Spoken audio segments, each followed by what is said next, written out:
akan menemui banyak rintangan, dan tidak sedikit juga banyak yang meminta bantuannya ketika beliau dimintai bantuan sudah menjadi satrio piningit.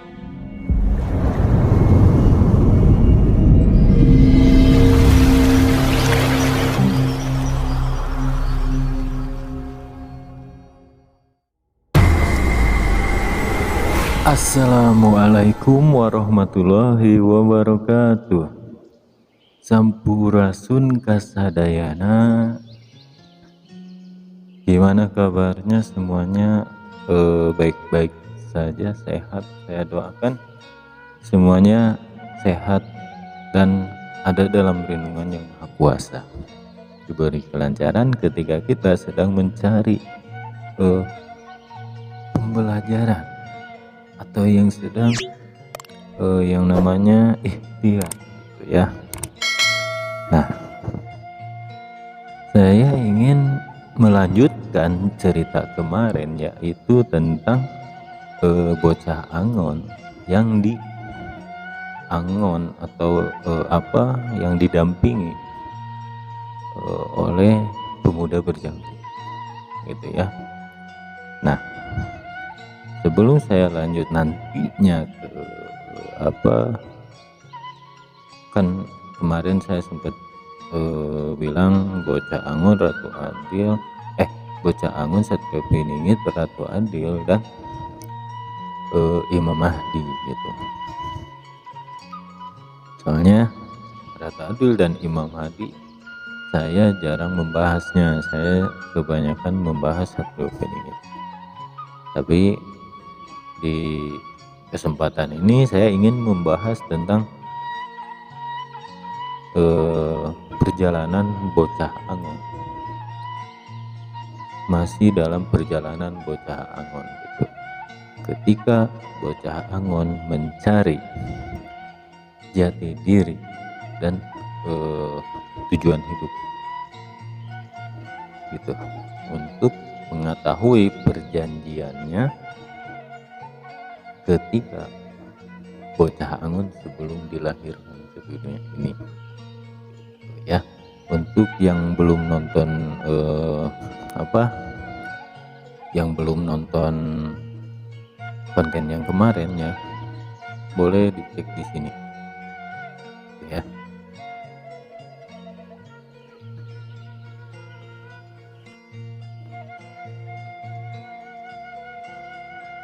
Baik, sekarang saya ingin melanjutkan cerita yang kemarin, yaitu bocah Angon didampingi oleh pemuda berjanggut. Bocah Angon diajarkan oleh pemuda berjanggut gitu kan. Kalau versi saya, pemuda berjanggut itu Eyang Semar gitu. Apa yang diajarkan sama pemuda berjanggut ke bocah Angon, yang diajarkannya itu ialah tentang kesejatian diri, kesejatian hidup gitu kan, kesejatian beribadah, lebih mengenal ibaratnya yang benar-benar siapa itu Tuhan gitu. Intisari yang diajarkan pemuda berjanggut pada bocah Angon bukan seperti kita sedang sekolah, caranya begitu. Jadi begini, saya kasih contoh, bukan seperti sekolah gitu ya. Jadi bukan seperti sekolah dalam arti kalau diajarkan ngaji diri kan seperti mondok gitu kan, ada gurunya. Nah ini kan tidak. Yang diajarkan pemuda berjanggut pada bocah Angon yaitu tentang memahami memahami kehidupan yang bocah Angon jalani kesehariannya. Agar apa? Agar bisa mempelajari, yaitu syariat tirakat hakikat marifat. Tapi tirakatnya itu ya kehidupannya keseharian. Tidak ada tirakat yang harus baca surat ini, surat itu, harus puasa ini, puasa itu. Tidak ada. Yang diajarkan pemuda berjanggut yaitu langsung ke inti sarinya. Intisari yang seperti apa? Intisarinya itu saya kasih contoh seperti kita misalkan ya berpuasa. Nah, tujuan puasa itu apa? Gitu kan. Puasa kan bukan hanya sekedar menahan menahan lapar dan haus saja gitu kan. Jadi puasa kan harus bisa mengendalikan hawa nafsu kita, gitu, bisa mengendalikan diri kita, gitu kan, agar mendapat apa? Mendapat yaitu tentang pasrahnya, gitu, bahwa kita itu hanya sekedar manusia biasa, ibarat begitu. Jadi lebih ke intisarinya. Jadi tirakatnya itu hanya dijalankan seperti biasa saja, seperti kita menjalankan hidup sehari-hari, ya kerja gitu kan, yang menganggur ya pokoknya menjalani kehidupan sehari-hari. Nah itu dari kehidupan itu akan banyak mendapat pengalaman dari bertemu teman gitu kan, bertemu seseorang yang ibaratnya punya masalah atau dalam bidang usaha itu yang diajarkan sama pemuda berjanggut untuk memahami hidupnya, gitu, hidupnya bocah Angon ketika di mana, di Lebak Sawene. Itu kenapa dalam Ugawang Siliwangi bocah Angon sudah pindah ke Lebak Sawene dengan pemuda berjanggut. Itu pindah itu dalam arti, kalau dalam Islam seperti hijrah. Kalau kemarin saya membahasnya hijrahnya itu seperti dari anak-anak beranjak dewasa, gitu. Nah sekarang lebih jelas lagi, saya ingin memperjelas lagi, gitu. Ingin memperjelas lagi cara mendidik pemuda berjanggut kepada Angon, begitu.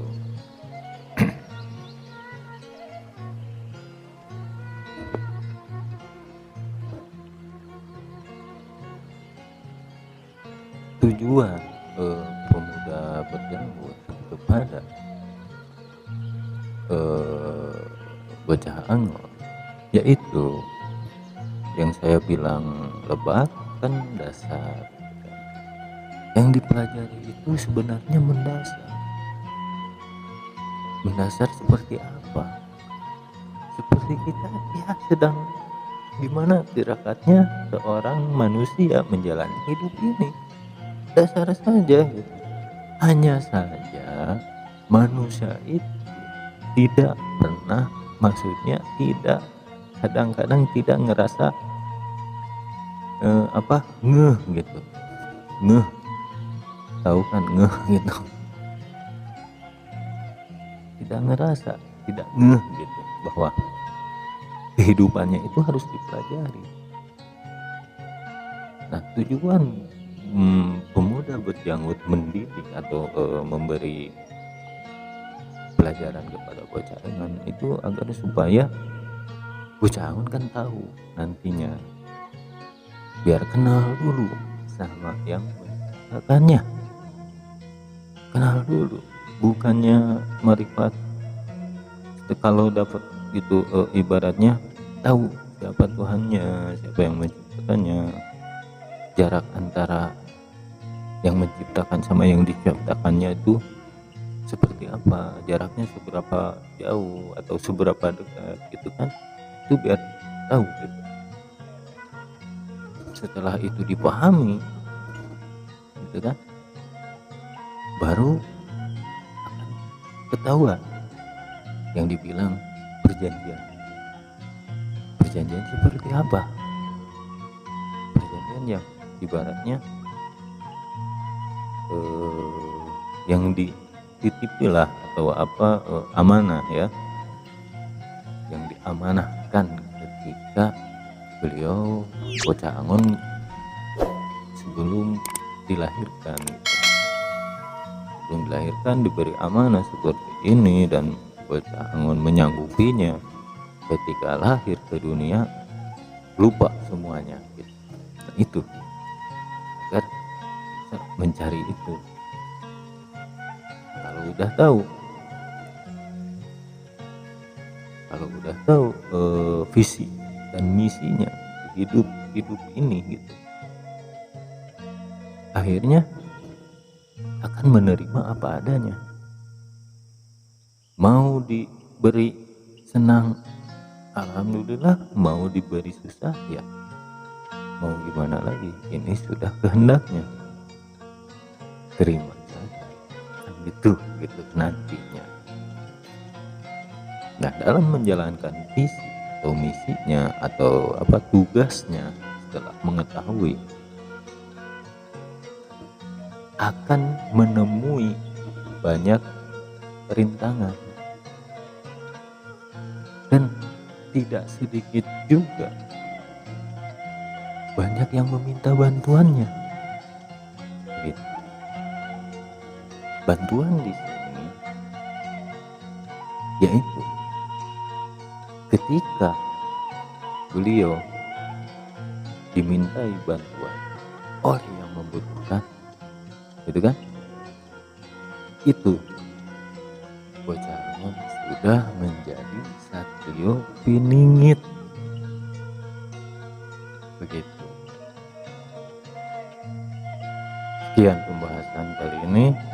Untuk kelanjutannya berarti tentang perubahan dari belajar terus menjalankan pembelajaran atau mengajar balik,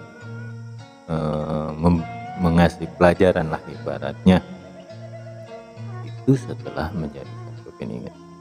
Di konten selanjutnya saya akan membahas tentang satrio piningitnya begitu ya.